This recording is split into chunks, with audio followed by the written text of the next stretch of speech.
am very pleased to introduce Makeba Clay. I'm gonna keep it short because she is a dynamic speaker and I'll let her do more of the talking. Crossing literal and figurative boundaries has always been a part of Makeba's DNA.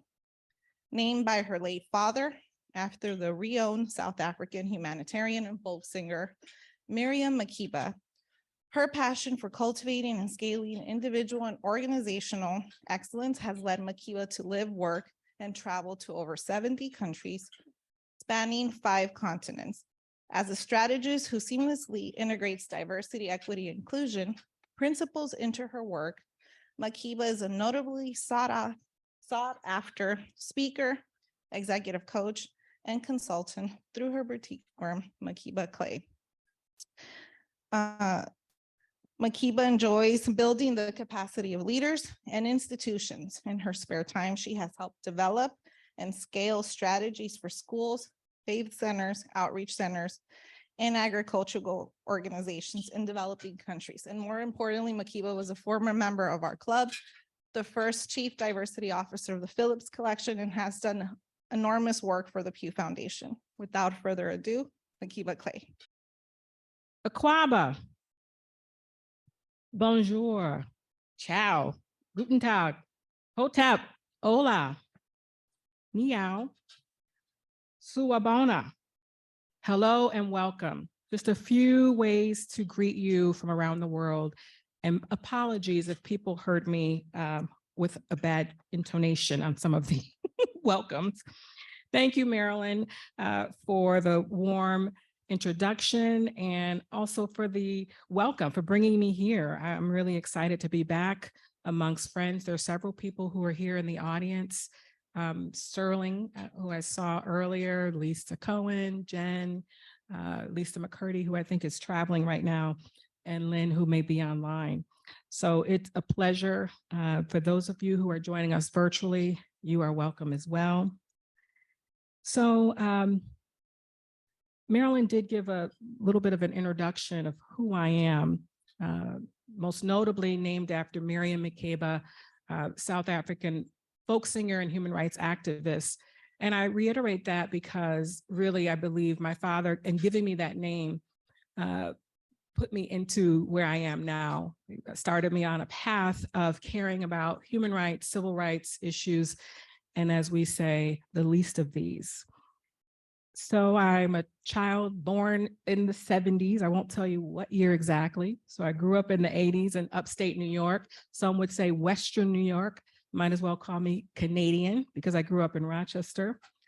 I grew up in a small, homogeneous, mostly all white community, not a lot of diversity, but the intentional parents that I had integrated me into a lot of different communities. International communities, we commuted, I kind of joke about it, we commuted to an international church about 30 minutes away from my house. And we did volunteer service in a lot of communities, both locally and internationally. But beyond that, I wanted to tell you who I'm also coming into this room representing.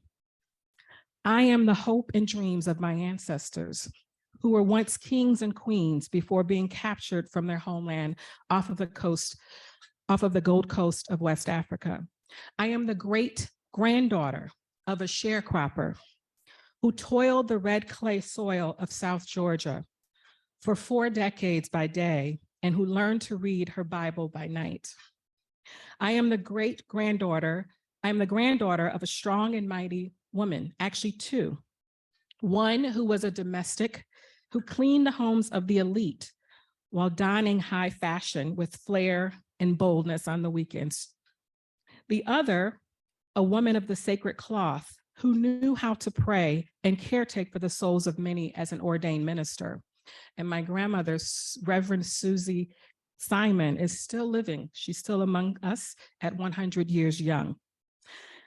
I am also the daughter of a high school dropout, a teen mother and a bride who sacrificed tremendously to be a beacon of inspiration and hope by becoming the first of 13 children in her family to earn a college degree, with high honors, I might add. While doing so, she simultaneously thrusted her family into the middle class of this great nation. I share this with you as an opening because I'm standing I'm standing on the shoulders of giants, clearly. And I'm reflecting the gratitude that I have for each of them and for each of you. To whom much is given, much will be required. So that is how I will just share that personal context for you about how I came into this work. It's not just because I wanted to shift Titanic and move boulders and mountains, because this work is very challenging around diversity, equity, and inclusion. But it's because of the context that I grew up in, being the other and wanting to connect, understand, and learn about people across culture, across ideology, across sexual orientation, and other salient identities. I grew up with a curiosity about people, a curiosity about myself. Who am I? Who do I aspire to be? And what change do I want to make in the world? So this is how this field has chosen me. So let's get started in our discussion. I was asked to come here and share a little bit about the work that I've been doing for the last 20 plus years around diversity, equity, and inclusion with the context of organizational culture change. I've worked across a number of different institutions, across a number of sectors, so higher education, nonprofit space. Currently, and I'm going to use as a case study where I am now, the Pew Charitable Trust and the Pew Research Center. And hopefully in our conversation, I'll be able to share a little bit about the why. Like, why does this matter? This is not a new issue. It didn't just start, 3-4 years ago, although people have heard increasingly about the need for organizations and institutions to be thinking about diversity, equity, and inclusion in terms of their workforce, in terms of their workplace and the marketplace, connecting it to the bottom line of organizations. I'm going to share a little bit about the evolution of diversity, equity, inclusion, give the historical context, and then some overarching themes and things that I think have been important to advance this work, regardless of what sector we're coming from. All right, so I mentioned that I am the Vice President for Pew Charitable Trust for Diversity, Equity, and Inclusion. So I'm starting with this quote from our CEO, who I actually report to, Sue Uran, who's been at Pew for 27 years, the last 3 years as the CEO. And prior to that, she was the head of our programmatic work. The reason why I'm starting with this slide is because it's important for organizations to start with the charge from the institutional leader. So the leader, in this case, happens to be the CEO, supported by the board of directors. She says, the multitude of perspectives offered by our staff and our partners has always been integral to our work. But today we must be more intentional in our efforts to focus on inclusion, diversity, and equity as core elements of our operations and culture. And so here she's laying out the case, the reason why she thinks this is important, to think about both our internal workforce and also our external programs. Some of you may know a little bit about us, and I'll share more with some of the case study examples, but we have 7 trusts that we provide programs, grantees.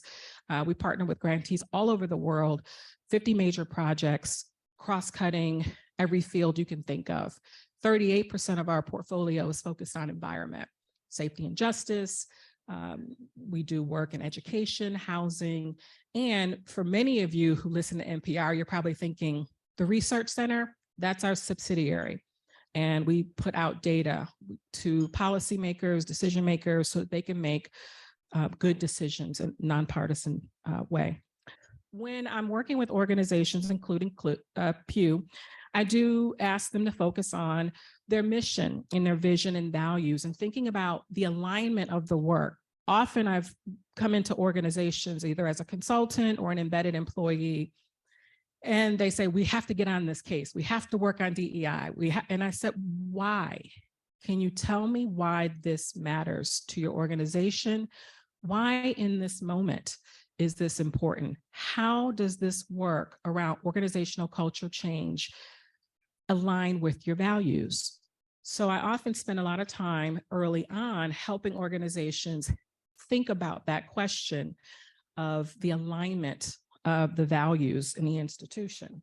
Spent about 8 months or so, about 8 months, working both with our board, with our executive team, which I am a member, and cross-cutting the entire organization, including our global teams. We're situated in 10 different regions in the world, asking these questions around the why and the alignment with our values. And we did a refresh of our values, which you'll see. So our mission is to improve public policy, inform the public, and invigorate civic life across all those areas that I mentioned.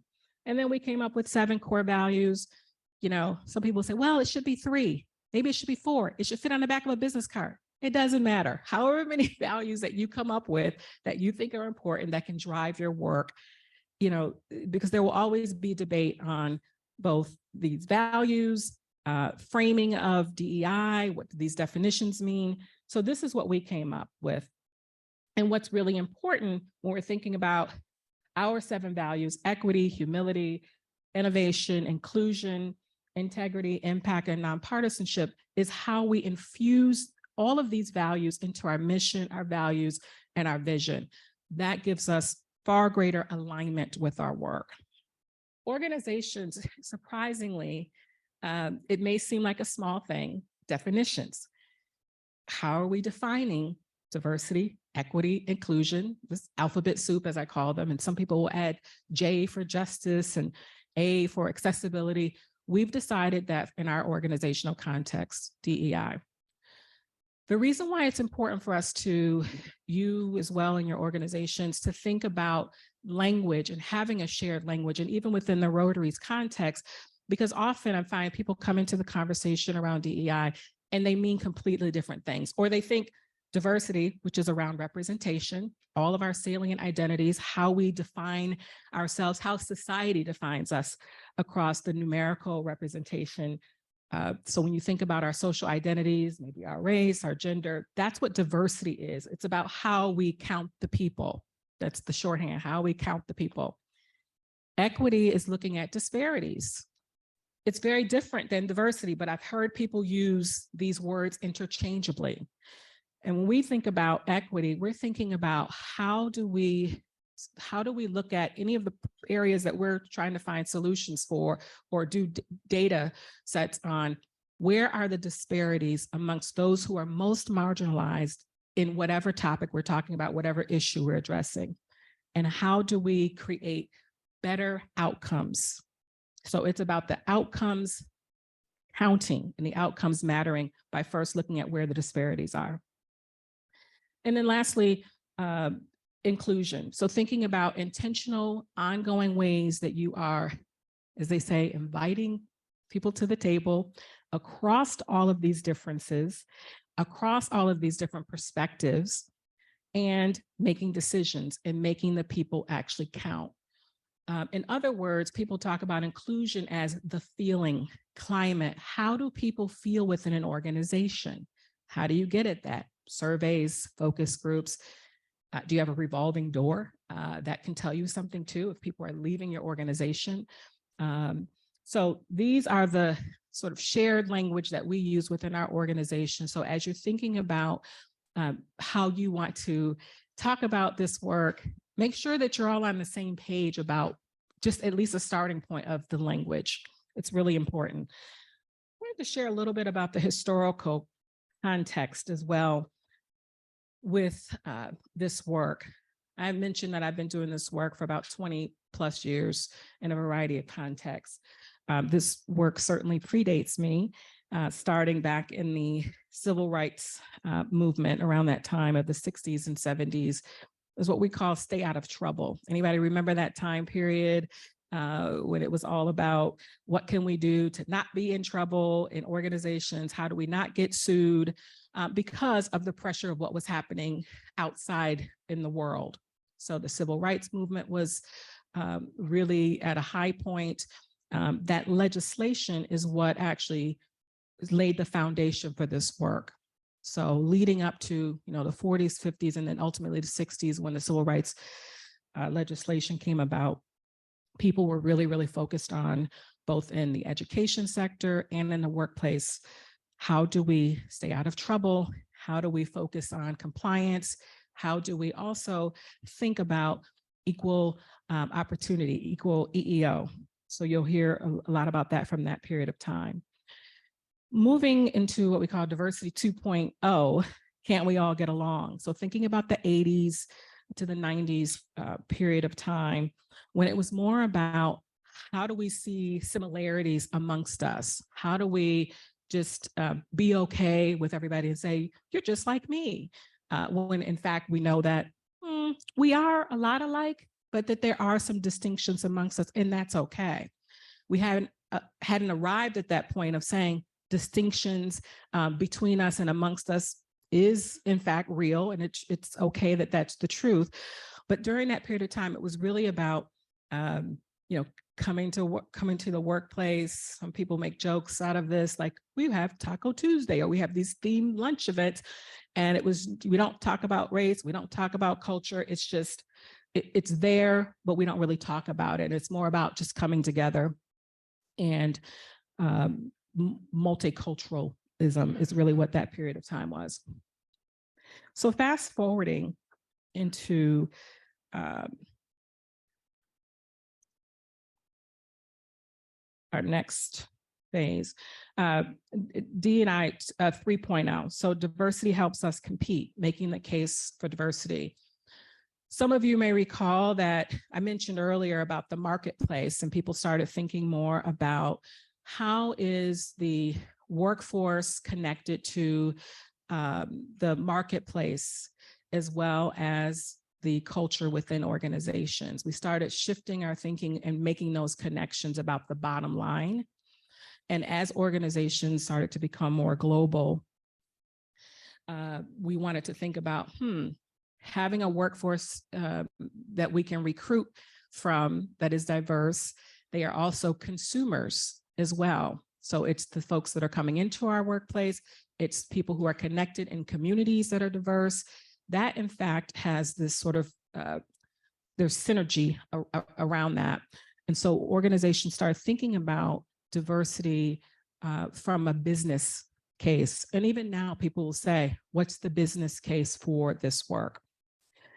Now, moving into diversity 4.0, where, we're just before this period of time in the late 2020s, or sorry, 2020 to 2023, just prior to that, we started talking a lot more in our field about equity and community development. So how many of you are in organizations, or even with the Rotary, who've been talking about, which by the way, the Rotary has been ahead of the game in many ways around, even though you may not have been calling it DEI, but the fact that your whole mission is focused on bringing people together globally, locally, based on friendship, based on a variety of perspectives, faith, all of that, and cultures. And so now people are talking about community development, strategic partnerships with this lens on DEI. Some are doing a good job, but not all are, because then we get into tokenism, right? And when people are trying, I always say there's a difference between intention and impact. So when we have good intention and thinking that we are trying to build partnerships, trying to, really pay attention to diversity, how to have a more diverse membership or workforce, and we're not doing it in the right way, and we end up having a negative impact and or outcomes that are not positive. So doing that in a way that has a level of integrity as well as cultural competence, which we'll talk about a little bit later. And so now where we are, and I would say in the last 3-4 years, people are demanding, stakeholders, employees, members who are part of organizations are demanding systemic change and a commitment to accountability. You notice after the George Floyd murders, as well as many others, that there was an increased effort, a clarion call for organizations to be more public about their commitments, whether on their websites or develop strategic partnerships that were meaningful and impactful in communities that they were situated in and or from their consumers. And so that is going beyond lip service to actual accountability money. Where's your money being spent? Who are your board members? You'd be surprised at how often people look on websites to see, what kinds of partnerships you have. Who are your board members? These are the types of public accountability that people are now looking for. And again, just to give you a sense of where we have been in this last few years, I'll tell you, has been a bit of a bear because it's been so heightened. So we've had multiple pandemics going on, if you will. As many of you know, we had the COVID-19 pandemic, economic stress. We've had environmental issues around climate, which people are increasingly becoming concerned about. So a lot of volatility across all these key areas, our whole lives, basically. Plus with the racial injustice, DEI backlash, we think about censorship, this cancel culture. How many people know what cancel culture is? You've probably seen it if you're online for 5 minutes, right? So people just canceling each other out based on, whatever people say that may or may not offend, not giving people the benefit of the doubt. Legislative action. You may have heard a little bit about the anti-critical race theory in schools. So all of this is part of the backlash of what's happening in this work. Women's reproductive rights are under fire, under attack. Banning books, which is not a new thing, but increasingly happening in schools, voter suppression.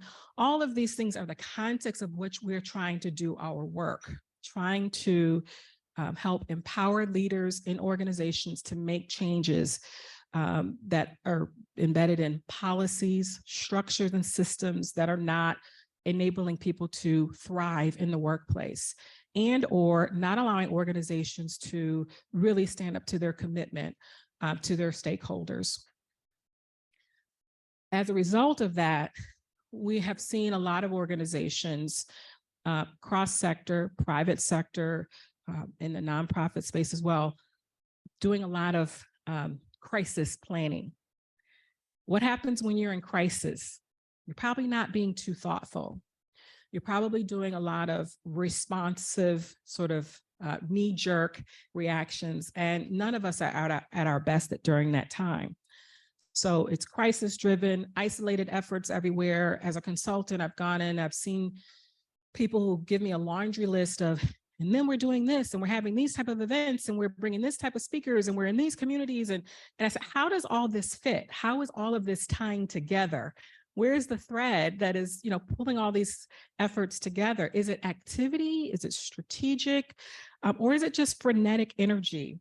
Often there's a lack of leadership, meaning people like me and our CEOs who are committed to this work. So there's no point person measuring the impact and the outcomes. There's no accountability. And so this is what we've seen in this last several years of this sort of frenetic crisis planning. So one of the things that, as we start evolving into the DEI work, some people have asked me, look, honestly, I don't understand, these are leaders. Honestly, I don't understand why we have to talk about race in the workplace. Why do we have to talk about people's sexual orientation in the workplace? Why does this